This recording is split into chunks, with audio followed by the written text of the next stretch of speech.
saca lo que se lleva por dentro. Y en nuestro caso es ese orgullo de ser venezolanos y de portar nuestra cédula de identidad. Saca tu cédula es un podcast donde hablaremos de historias que nos unen, nos inspiran y nos hacen disfrutar de esa venezolanidad de la que tanto hablamos. Soy Juan Pío Hernández, director ejecutivo de la ONG Plan País, y en este sentido espacio exploraremos la identidad venezolana, que va más allá de un documento y nos llena de orgullo donde sea que estemos. Saca tu cédula y disfruta de este episodio. En este episodio seguiremos la conversación sobre un tema tan relevante y tan importante como es el tema del voto en el exterior. Y tendremos el gigantesco placer de conversar con Vanessa Durán y con Gilda Solami, quienes fueron las fundadoras y algunas de las grandes protagonistas de la experiencia de Voto Donde Sea, una organización que fue liderada en un principio por estudiantes de la Universidad de Miami, de UM, que invitó a toda la población de todos lados, no solo de Miami, sino también de diferentes sitios como Boston, hasta en Washington, a que llevaran la bandera de que yo voto donde sea, soy venezolano donde sea, y mis derechos son mis derechos donde sea que esté.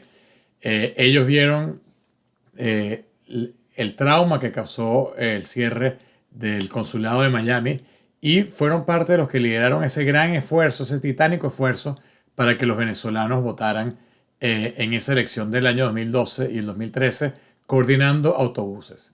En este episodio estaremos conversando sobre esa experiencia y cómo pasaron de ser un grupo de estudiantes a tener este impacto y liderar esa experiencia que nos debería inspirar a todos los venezolanos hoy y de cualquier momento de cuando lo veamos. Así que bueno, bienvenida Vanessa y Gilda, bienvenidas a Saca tu Cédula. Bienvenidas a Saca tu Cédula. Y de verdad que es un gigantesco placer como que ver estas caras nuevamente después de toda esta larga lucha que ha sido el tema del voto. Y bueno, y recordar tantas memorias de hace 10 años cuando estábamos en la universidad o saliendo de la universidad y nos movilizamos para eso. Pero bueno, nosotros en este podcast se llama Saca tu Cédula, pero es prácticamente explorar la larga búsqueda por la identidad venezolana que tenemos los venezolanos en todos lados del mundo. Ahorita tenemos que Venezuela está en una nueva geografía y estamos creando un nuevo país con unas nuevas fronteras en este mundo tan interconectado. Así que bueno, para empezar un poco, háblenos de ustedes. Vanessa, cuéntanos un poco de cómo llegaste a Estados Unidos y cómo ha sido tu trayectoria.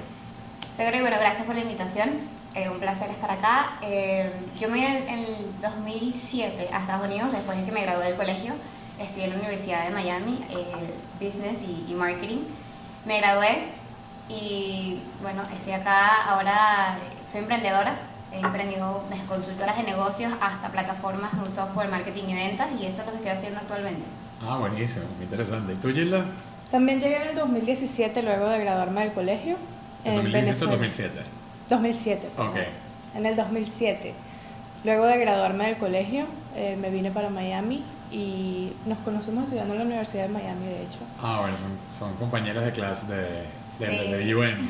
Sí, casualmente, de hecho, creo que nunca estudiamos juntas, como tal en no una teníamos clase. ninguna clase Ok. juntas, la verdad. Nunca, pero nos unió el hecho de ser venezolanas, siempre nos reuníamos en un café de la universidad, todos los venezolanos, y ahí fue como nos conocimos y pues empezamos. Okay. Es ampliar la organización de venezolanos en UM y luego de aportar a Venezuela a nuestro granito Bueno, de arena. y en eso nos conecta demasiado. Bueno, yo estudié en Washington también en esas épocas, de un poquito mayor, pero siempre algo que a mí drove me, o sea, como algo que me impulsó siempre era como conectar a los venezolanos. En un principio éramos 4, nada más en la Universidad de George Washington, pero después cuando yo me estaba graduando estaba llegando ese gentío y ya éramos como 20, 30 y bueno, siempre como buscando integrar y teníamos un grupo que éramos los de George Washington, los de Georgetown y los de American University y siempre buscamos como reunirnos. Cuéntanos cómo era en la organización, cuántos venezolanos eran en UM en aquel entonces.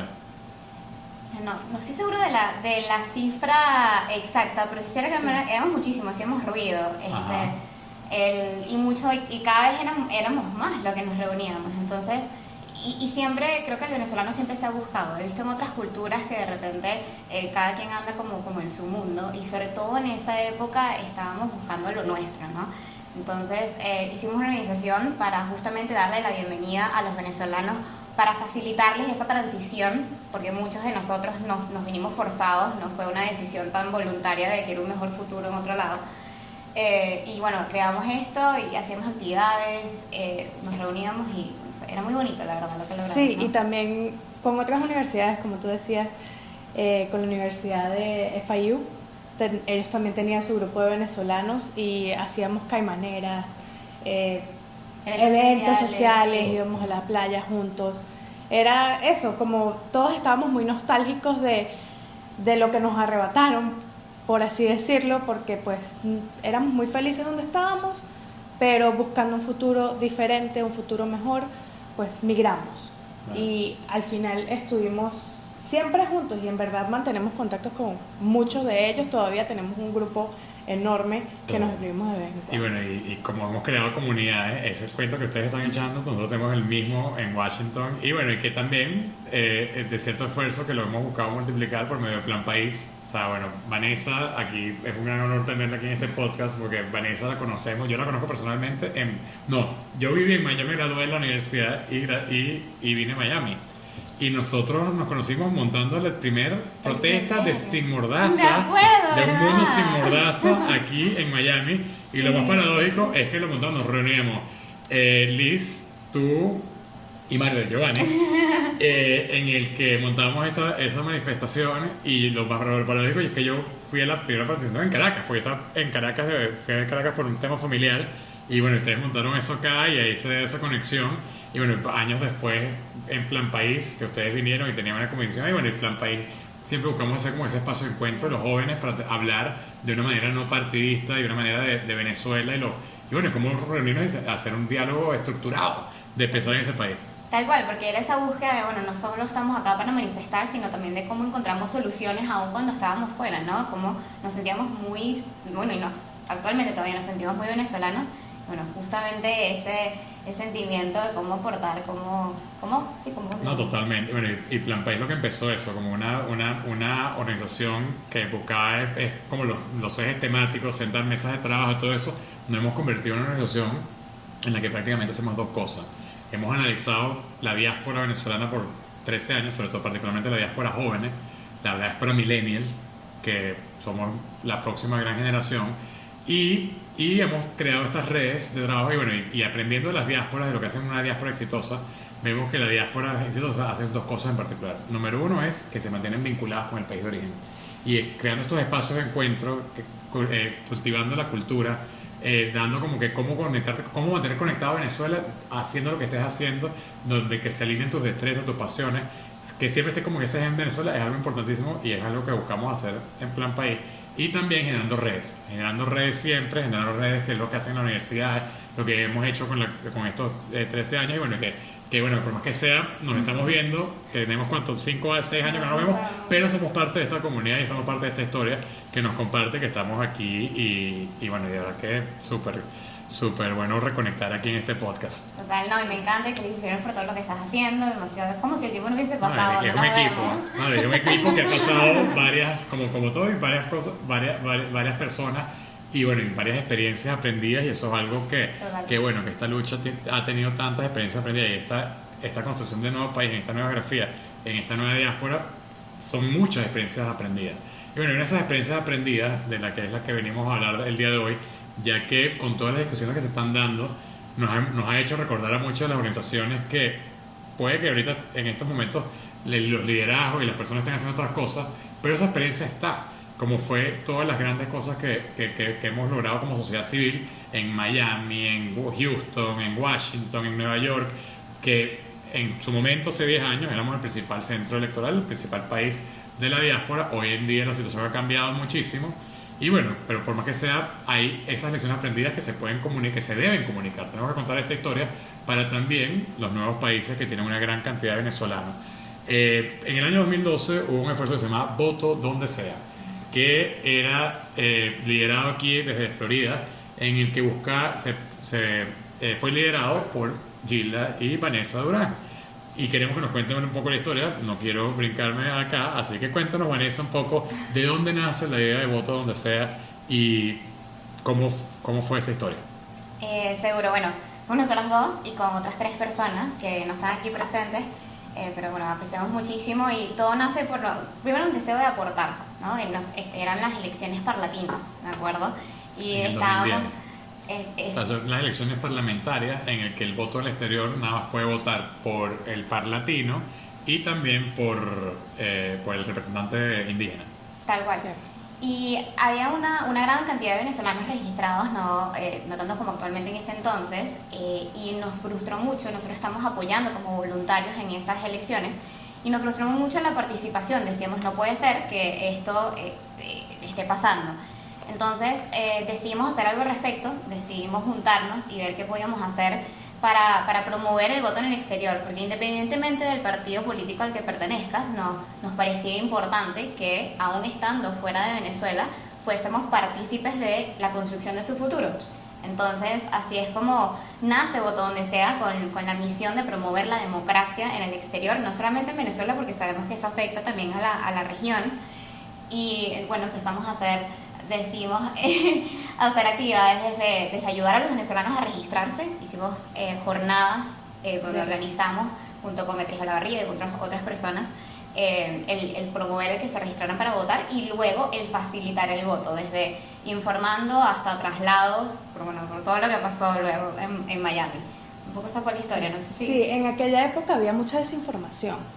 También. Y en eso nos enfocamos al principio, cuando fundamos Voto Donde Sea, fue eso, enfocarnos en informar, asegurarnos que todos nuestros amigos venezolanos, estudiantes, mayores, padres, todos estuviesen informados de qué proceso, si ellos querían ser partícipe de una elección en Venezuela, cómo hacerlo desde el extranjero, porque simplemente por estar en el extranjero no somos menos venezolanos, no podemos aportar, obviamente podemos aportar, y en ese momento, de hecho, hicimos una jornada de registro electoral Enorme, la más grande enorme, de hecho, sí. un sábado, que para que el consulado abra un sábado hay que verdaderamente tener mucha... Yo creo que para acá un lunes les comunicación. cuesta también. En esa época en verdad fueron bastante nobles con nosotros, Sí. ellos fueron muy receptivos a la idea y en aquella época tomábamos en cuenta que tomaba aproximadamente 5 a 7 minutos registrar un votante y logramos registrar 750 personas, estábamos revisando las cifras en un solo día. Y fue, en verdad, se quedaron muchas personas sin registrarse en ese momento, pero pudimos hacer, pues, informar en cómo podían hacerlo en cualquier otro día yendo al consulado y tuvimos muy buenos resultados. Totalmente. Y bueno, si te pones a ver los resultados específicamente, desde esa elección del Parlatino que hablan desde 2010 hasta las del 2012, el registro electoral subió de 56.000 a 100.500 a nivel en el exterior. Eso es casi 82%. Eso es un resultado que, bueno, tú que eres consultora en negocio, qué tipo de rendimiento, es algo muy, muy efectivo. Y bueno, me puedo relacionar demasiado a esa historia. Y también como les quiero hacer una pregunta, que también como que yo creo que yo fui parte de esa narrativa. Yo en el año 2006 estaba en Washington y no iba a votar. La primera vez que yo voté en mi vida fue en el 2004 en el referéndum revocatorio. Y bueno, no fui a Venezuela porque estaba en finales, era en diciembre, todo esto, pero tenía que hacer algo. Y yo fui y llegué a la puerta y estaba ahí un grupo y dije, ¿cómo ayudo? Y bueno, ponte ahí de voluntario. Y ahí me conecté con este grupo que se llama Lucha Democrática, que son la organización que organizaba las elecciones en Washington desde aquel entonces. Y bueno, yo siempre estaba con la mentalidad de que, bueno, no, porque con las próximas elecciones yo me voy a pagar, voy a estar en Venezuela, me voy a pagar mi pasaje o todo esto y voy a ir a votar a Venezuela. Y yo participé en esa, me arrepiento, yo participé en esa narrativa de que el voto en el exterior era un voto simbólico que no contaba, pero en estos esfuerzos de impulsando a la gente que se inscriba y llamándolos para que se inscriban, dando la información de cómo peleando en el consulado que estaba todo el tiempo abierto, es cuando decía, yo no puedo ser tan hipócrita. Yo no puedo ser tan hipócrita y no puedo pensar en gastar en X cantidad de dinero. Y bueno, y me registré aquí, me registré en Washington. Y bueno, cuéntanos un poco de esa narrativa que se escuchaba y si en el día a día de ustedes, cuando estaban haciendo eso, cómo respondían a esto. Y que bueno, pero el voto de afuera no importa. Bueno, como decía Gilda, con información y con hechos, también nosotros debatíamos diferentes argumentos, dependía de la persona. A veces era una persona que estaba cansada porque sentía que Venezuela no iba a cambiar, otra persona porque decía, no, es que ya no, que se sentía un poco más desvinculada de su país. Entonces nosotros hicimos una serie de campañas de marketing donde asociábamos el sentimiento de venezolanismo afuera. Entonces hicimos campañas de, bueno, venezolano apoya la Vinotinto donde sea y vota donde sea, venezolano come arepa donde sea y vota donde sea, ¿no? Como para decirte, tú no has perdido cosas de tus raíces de Venezuela. Y luego de que les despertábamos esa emoción, ese sentimiento de pertenencia, entonces los informábamos. Ay, ¿quieres votar? Esto es lo que tienes que hacer porque sí cuenta, porque las leyes dicen esto, porque somos esta cantidad y podemos hacer una diferencia. Incluso después de todas esas circunstancias que pasaron con el consulado de Venezuela en Miami, después de que no podíamos ya registrarnos en nuestra ciudad para el registro electoral, la gente nos llamaba para decir, ¿cómo ayudo? No estoy registrada, no puedo ir a Venezuela, pero ¿cómo ayudo? Usa mis manos, usa mi cerebro, usa mi tiempo. Y fue en verdad una demostración como de amor, de nostalgia por el país y por ayudar como sea. Nuevamente, porque estés afuera no significa que te vas a quedar con las manos cruzadas. Por supuesto. No, interesantísimo. Y bueno, antes de hablar de lo que fue la experiencia para los 2012, de la movilización, y bueno, ya hablamos de la primera parte, que fue la parte del registro. Y bueno, vimos ese caso que los que estuvimos involucrados en eso, que llamábamos, nosotros decimos teletones y llamábamos a personas, porque también implementábamos técnicas que se usan aquí. Porque por más que sea, cuando migramos, vamos aprendiendo, y la gente que se involucra aquí en elecciones sabe lo que es un phone bank, que se meten y empiezan a llamar a las listas que tienen de participantes y todo eso, y bueno, y es como que vamos aprendiendo de las técnicas. Por ejemplo, la calcomanía de boté. Sí. Aquí en el exterior vemos con mucho FOMO el tema del dedo, de la tinta en el dedo, y aquí, como no hay tinta en el dedo, pues en el de Washington pusieron la calcomanía de boté, como hacen aquí en las elecciones, y eso es un mega éxito, la gente dándole calcomanía, todo esto. Y bueno, así como se están las cosas, como están las cosas positivas, también te pones a ver y hay temas de los retos de la democracia aquí, que también puedes verlos relacionados allá. Aquí, por ejemplo, aquí es un escándalo que tú tienes que mostrar tu cédula, tu ID, e ir a votar, y lo llaman voter suppression, y es un escandalazo que divide a los dos partidos.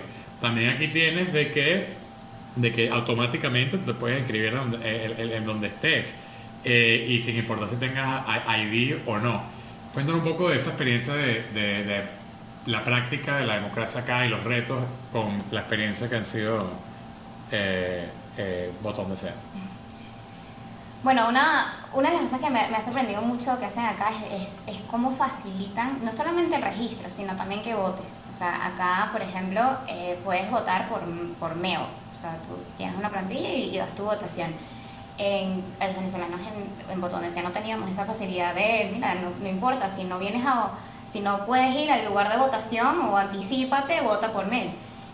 Cuando cerraron el consulado de Venezuela en Miami, lo cambiaron a Louisiana, a New Orleans, que eso era lo equivalente a volar de Caracas a Bogotá en avión, o irte así como de cruzar a Venezuela en carro, solamente para ejercer tu derecho al voto. O sea que ahí ya ves un desafío importante entre ambos países, ¿no? En la facilidad de votar. Al mismo tiempo nos sorprendió mucho el ímpetu y la convicción de muchos venezolanos después de que lográbamos que se registraron, que fueron. O sea, claro. Ese esfuerzo es importantísimo resaltarlo, que bueno, que gran parte primero fue la parte del registro, y después fue la parte de movilizar todo eso. Cuéntanos un poco de cómo fue esa experiencia de ustedes principalmente que hicieron, la parte de los autobuses o de todo un poco. Sí, en verdad muchas organizaciones estábamos involucradas en el tema de movilización de los ciudadanos para ir a votar. Algunos se enfocaron a Aerovotar, creo que se llama. Sí, Aerovotar. Ellos se enfocaron en rentar charters para gente con discapacidad física o con otro tipo de discapacidad que no podían ir tanto tiempo en vehículo o por tierra. Nosotros nos enfocamos en el lado de los autobuses. En el autobús. autobús. Y un poco el concepto era que, era costoso ir a Nueva Orleans. El pasaje avión estaba alrededor de $350 y el pasaje autobús en 150. y por más que vives en Estados Unidos y ganas en dólares, eso, además de el traslado, eran 34 horas, o sea, de entre ida y de regreso. Sí. Sí, entonces dijimos, bueno, y no pueden haber suficiente, o sea, ¿cómo ayudamos a los venezolanos a transportarse en un vehículo lo suficientemente económico? Entonces lo que decidimos fue subsidiar autobuses. Entonces empezamos a levantar dinero desde organizaciones, campañas como GoFundMe, hablando del sistema americano y cómo ellos no solamente se apoyan de las instituciones, organizaciones y empresas grandes, sino que con los pequeños donativos de muchas personas se llega a una suma enorme, ¿no? Entonces creamos esa campaña y eso fue muy cómico porque, o sea, para poder trasladar a todos los venezolanos se necesitaban 500 autobuses y nosotros empezamos a hacer bueno, yo estaba encargada de la negociación con las personas en los autobuses para que nos reservaran una cantidad para cierta época considerable, pero claro, las personas en los autobuses nos pedían un depósito y la seguridad para que los íbamos a llenar. Sí, entonces teníamos dentro de la organización, pues teníamos a los no sé si visionarios o pues optimistas como Vanessa, y yo era la más conservadora. Yo me encargaba más bien tesorería, yo llevaba los números y de repente nos llega una llamada de la señorita aquí presente y nos dice, llevábamos creo que 5 autobuses vendidos y no quedaba mucho para las elecciones y alguien nos llama y nos dice, acabo de reservar 20 autobuses. Y en verdad nosotros nos preocupamos, empezamos por ahí y después dijimos, bueno, lo podemos lograr, sí podemos, sí, no podemos, y empezamos pues en campaña. Si toda esta gente está registrada para ir a votar, ¿por qué no lo harían? Y dicho y hecho, lo logramos. 31 autobuses. 31 autobuses, wow. Claro, comparado con los 500, pero bueno, también había gente que se estaba movilizando en carro, movilizando en autobús, claro, y en avión, y bueno, 31 autobuses. Sí, ¿y ustedes fueron 2000 personas. ¿Ustedes claro, fueron mis papás, todo. Algunos fueron en van. Adelante también teníamos como que puntos de chequeo de los autobuses, llegó el autobús tal, a tal punto de chequeo, están todos bien, chévere, nada, seguimos. Y así íbamos monitoreando, teníamos líderes de autobuses voluntarios en cada uno de los autobuses y teníamos una red de comunicación para saber dónde estaban, cómo iban, organizar de que los autobuses cuando llegaran al centro de votación pudiesen agilizar la parte de ir a votar. Había una lluvia, o sea... Esa es la segunda vez. Esa fue la segunda vez. No, y puntos, o sea, toda la logística. Llegamos a tener hasta 700 voluntarios para toda esta logística y recuerdo que... 700 y administrados por ustedes. Sí, porque, ojo, y de gente muy ávida de ayudar, y es que eran 2000 personas que teníamos que movilizar y en diferentes locaciones, porque como todas no se podían subir en autobús en el mismo lugar. Teníamos 3 puntos de encuentro y me acuerdo que 2 semanas antes reservamos salas de que, bueno, a mí la universidad me dijo, otra vez vas a reservar la sala, y que otra vez tengo otro entrenamiento de voluntarios para coordinar la logística y mucho también en coordinación con los que estaban organizando el centro allá para, bueno, agilizar, porque teníamos un día para trasladarlos, regresar, el tema de, bueno, en fin. Pero fue una experiencia bastante satisfactoria. Y estamos hablando ahorita de pues lo que fue votar yendo desde Miami a New Orleans.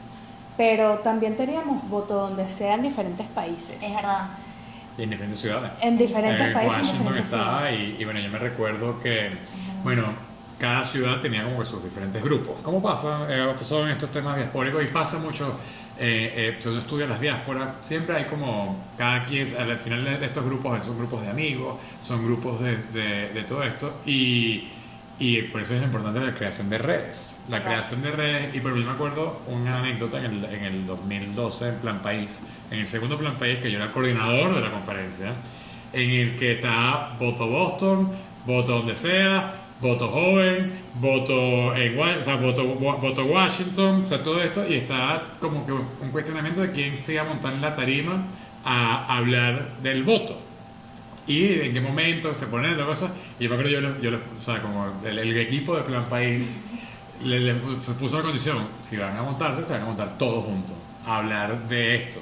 Y se organizaron, recopilaron la información y se pararon todos juntos a presentar lo que se estaba haciendo para ese año, en el 2012, que fue el año que veníamos de la primaria y estábamos en camino para lo que fue los votos en autobús y todo eso. Y total, ese es un ejemplo, de repente un poco más sencillo, pero de lo que podemos lograr cuando estamos menos pendientes de quién es de qué organización y tenemos un solo objetivo en mente, que es la democracia en Venezuela, ¿no?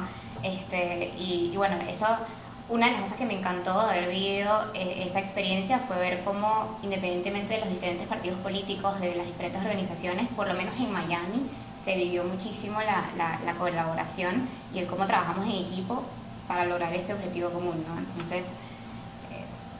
Sí, había mucha sinergia entre todas las organizaciones. Sí. Y después, entre muchas organizaciones, se creó una organización también en conjunto con diferentes líderes de varias organizaciones. Fue en verdad muy interesante. La Red Democrática Internacional. Sí, correcto, con Beatriz estamos parte. Sí. Y cuénteme cómo fue eso, cómo eran los autobuses, cómo era la vibra, cómo era Teníamos diferentes puntos de partida. Uno grande, pues Doral. Obviamente ahí es donde tenemos la comunidad más grande de venezolanos aquí en el sur. Doralzuela, por supuesto. Doralzuela tenía que ser. Otro en Westonzuela.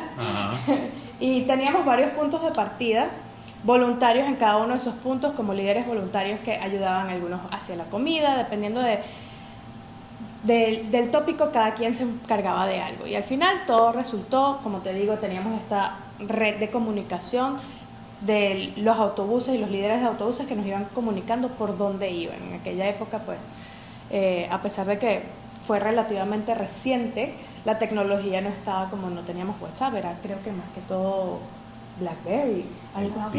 Sí. El PIN. Estaba empezando WhatsApp. Estaba empezando WhatsApp en esa época.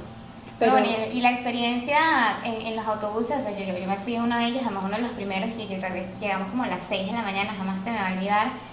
Y la gente como cantando, aupándose, como veías desde viejitos hasta niños que los papás se los traían porque no tenían con quién. Mira, yo me recuerdo y me hizo niños que no tenían con quién dejarlo, en el camino cantando el himno nacional, cantando canciones de joropo, de Vos Veis, y con camisas de Venezuela.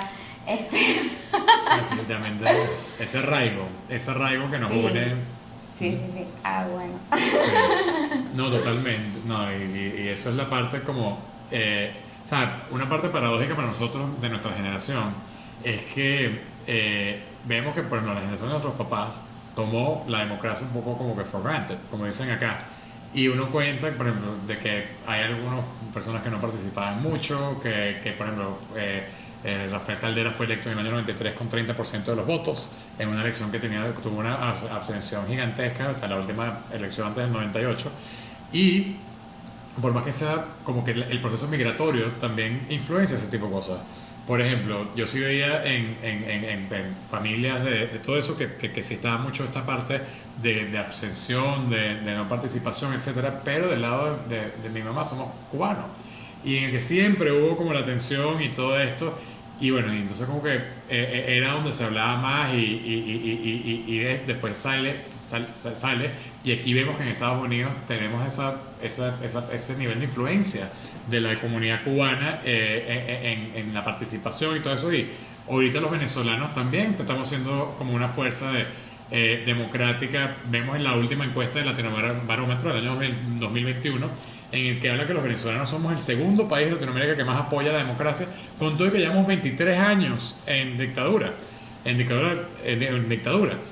¿Cómo ven ustedes ese proceso y cómo han visto la participación, o sea, la convicción democrática de los venezolanos al migrar? Creo que hay mucho apoyo, quieren aprender. Yo trabajaba en esa época, bueno, sigo trabajando en la misma compañía, y recuerdo que mis jefes me veían que yo llegaba con aquellas ojeras a la oficina porque pues tenía mi trabajo de 8 a 5, Pero después de eso era trabajar en la organización y nos reuníamos, recuerdo en mi casa, donde fuese, o en la universidad que todavía nos apoyaba. Y era como de apoyo, de en qué te puedo ayudar. No podían creer, mi jefa era cubana en ese entonces y no podía creer que cómo se iba a mover tanta gente 14 horas en autobús de ida, 14 horas en autobús de regreso. En las primeras votaciones yo no estaba todavía registrada para votar en Miami. Y mi jefa no podía creer que yo me iba a movilizar para ir a votar a Venezuela, que iba a pagar un pasaje, en esa época costaba creo que $500. Y básicamente yo trabajaba para poder cumplir con mi país, para poder cumplir con mi familia. Y en verdad es admirable lo que nosotros los venezolanos hacemos por un futuro mejor, por lo que nosotros queremos por nuestro país. A pesar de que emigramos, estoy segura que mucha gente todavía ve Venezuela como ese país donde yo me quiero retirar, donde fui feliz de chiquita, donde quiero ser feliz de grande. Y ese es el poder de las diásporas. El poder de las diásporas y el poder de la migración, en el que uno se pone a ver, y en la mediados del siglo XX y todo esto, en Europa tenía una gran crisis económica después de las guerras y todo eso, y Venezuela fue un país que recibió muchos migrantes, y ahora ¿qué está pasando con esos migrantes? Están regresando a España, están regresando a Portugal, y es un flujo en el que es ida y vuelta. La gente ve como la migración como nada más de que vienen, toman nuestros trabajos y todo eso, pero la migración es un tema multiplicador, y bueno, yo estoy en esa nota y hay que verlo como una oportunidad. Y hay casos en el que ves, por ejemplo, Colombia, la migración que nosotros tuvimos en Venezuela a mediados del siglo, Colombia no la tuvo. Colombia tenía, en el año 2015, tenía la población nacida en otro país de Colombia, era de 150.000 personas. Y hoy en día ese país tiene 3 millones de venezolanos. Y es un país que le ha dado el ejemplo al mundo de tomar una política migratoria, recibiendo, y bueno, y tú lo estás viendo ahorita lo que está pasando. O sea, así que ese tipo de cosas, con ese arraigo, esa conexión, es demasiado. Y bueno, y no solo que es de valor humano, sino también de cierta manera es valor cívico y valor ciudadano en el que lo estás viendo. No, total. Y yo creo que como yo miro las diásporas de los países, son personas que les toca vivir una experiencia para tener lecciones que luego pueden llevar a donde se quedan. A donde sea. A donde sea. O de regreso a su país, porque es tal cual lo que dices sobre uno no sabe lo que tiene hasta que lo pierde. No sabes la importancia del voto hasta que te das cuenta de las consecuencias que tiene dentro de tu país y cómo afecta a tus seres queridos. Entonces sí, a mí me gusta ver esto. O sea, al principio no entendía mucho porque tenía que mudarme, porque tenía todo este tema de la diáspora o sea, de sentirme un extranjero. Sentía como que me estaba yendo de mi país, dejando de ser de alguna manera venezolano. Pero cuando me doy cuenta con todas estas actividades y conversando con venezolanos, que realmente eres venezolano donde sea, ¿no? Y que lo que venimos es a aprender, a construir desde otro frente, desde otro lugar, pero no sin menos peso, sin menos importancia. Y con ese mensaje de que venezolano es venezolano donde sea, sus derechos no prescriben y sus responsabilidades por medio del voto lo persiguen donde sea que esté, es como queremos cerrar este podcast. Muchas gracias, Vanessa, muchas gracias, Gilda, por recordar y por ser una inspiración con esa experiencia hace 10 años. Y bueno, que vale la pena demasiado recordarla y bueno, y pensar en esto mientras que reflexionamos y planificamos para un futuro que podría ser no tan lejano. Una reflexión que siempre tenemos que tener es que los derechos nos prescriben con el hecho de emigrar y que los venezolanos son personas muy democráticas, y lo vemos en los estudios, como mencionaba aquí en la entrevista, en la última reciente, en la encuesta más reciente de Latinobarómetro, hablaba que Venezuela es el segundo país que más respalda la democracia, así que tiene esa participación, ese hambre democrático en su corazón, y bueno, y que en cualquier momento puede prender esa chispa, prender esa llama de la participación ciudadana para Venezuela, que bueno, que eso es algo que hay que trabajar para que el voto de exterior sea considerado y bueno, podamos participar en estas elecciones. Muchísimas gracias, Gilda, muchísimas gracias, Vanessa, De verdad que ha sido súper inspirador recordar esa experiencia hace 10, 11 años, pero también ver cómo de esa experiencia ustedes también se nutrieron para estar donde están hoy en día. En el caso de Vanessa, es una empresaria súper exitosa que tiene una empresa con presencia en casi toda Latinoamérica. Y en el caso de Gilda, es una experta logística de una empresa tan distinguida como es el caso de Cargill.